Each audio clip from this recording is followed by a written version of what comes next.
Bonjour à tous, nouvelle vidéo aujourd'hui. Alors aujourd'hui on va se concentrer sur le statut.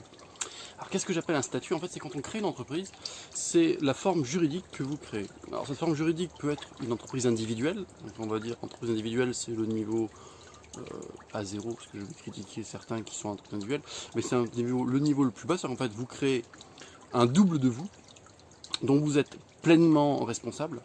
Et cette structure-là, du coup, va encaisser l'argent pour vous et après vous rémunérer par un autre biais du type salarié, du type dividende ou autre. Alors aujourd'hui, ce que je vais vous expliquer en fait, c'est en fonction du type d'activité que vous allez choisir le statut le plus optimisé pour votre activité. Ce que je veux dire par exemple, c'est qu'on entend beaucoup de choses sur le statut auto-entrepreneur, beaucoup de choses négatives, beaucoup de choses positives. La seule chose que je veux dire moi, c'est que si vous vendez de la matière et que cette matière vous la payez, comme vous êtes taxé sur le chiffre d'affaires, vous allez perdre de l'argent. Voilà, c'est tout. Maintenant, il y a plein d'autres statuts qui existent, on va les nommer, les citer. Vous avez l'EI, entreprise individuelle, l'EIRL, entreprise individuelle à responsabilité limitée, l'EURL, entreprise unipersonnelle à responsabilité limitée, la SARL, la SAS, alors SARL, société anonyme limitée à l'apport, et la SAS, société par action simplifiée. Après, vous avez la SA, Société Anonyme, mais celle-là, pour commencer, c'est réservé aux grands groupes. Donc on va se contenter sur les petits.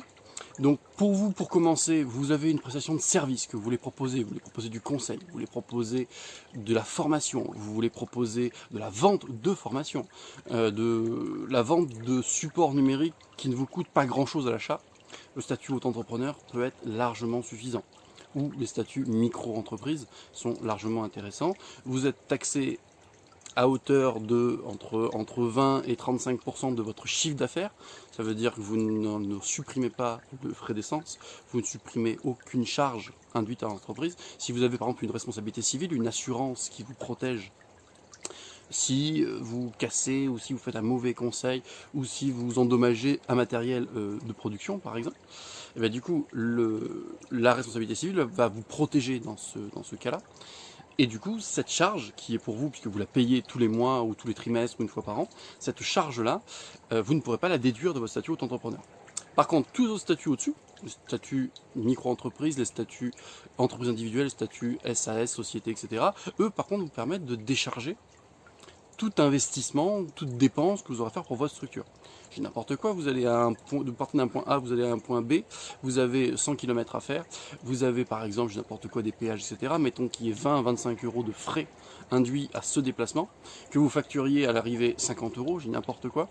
Donc vous, votre marge nette est de 25 euros, mais en fait votre vrai revenu à vous, il est drastiquement inférieur, puisque vous allez avoir sur ces 50 euros au statut entrepreneur des charges. Donc ça, sur les 30%, si on part sur 30%, ça vous ferait une quinzaine d'euros de charge sur ces 50 euros là. Et donc du coup, si on fait 50, moins 25, moins 15, ben, vous avez gagné que 5 euros pour votre déplacement. Du coup, ça casse un petit peu le mythe des 50 euros facturés. Voilà, donc ce que je veux bien vous expliquer et ce qu'on soit bien d'accord, c'est qu'il y a énormément de statuts.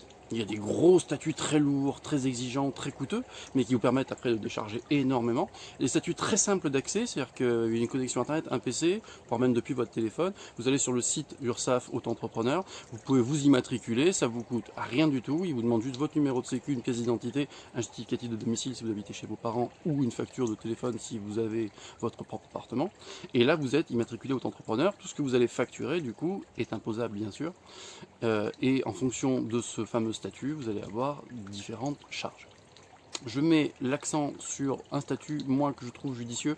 Alors, c'est pas pour casser le statut entrepreneur que je fais ça, mais c'est vraiment pour que vous soyez conscient de vous dire je veux faire un test, mais que ce test-là, même s'il rapporte, entre guillemets, peut vous coûter cher derrière, peut-être prendre un peu plus de recul, se rapprocher de gens compétents, vous m'envoyez un petit mail, voilà, j'ai un projet, je veux gagner tant, ou j'ai tel projet, et du coup, le statut va un petit peu répondre en fonction de ça. Si on prend l'opposé du statut entrepreneur, c'est, à mon sens, c'est la SAS.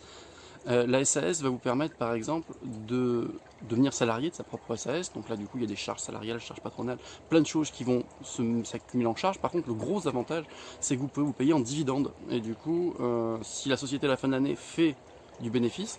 Vous allez récupérer une partie de ce bénéfice au prorata du nombre d'actions que vous avez au démarrage. Donc si vous êtes majoritaire, vous récupérez 100% du dividende et vous n'êtes imposé que à 15% sur l'impôt sur le revenu initialement. Alors je dis 15%, c'est une moyenne. Si les dividendes c'est 10 000 euros et que vous n'avez aucune autre source de revenus, vous n'êtes pas du tout imposé sur le revenu. Voilà, en tout cas, j'espère que tous ces éléments-là, très concis, toujours en 5 minutes, vous donnent plein de bonnes intentions. Je rappelle la petite cloche, je rappelle l'abonnement, sinon c'est dans l'autre sens. Je vous souhaite une bonne après-midi, une bonne journée et je continue des vidéos très rapidement.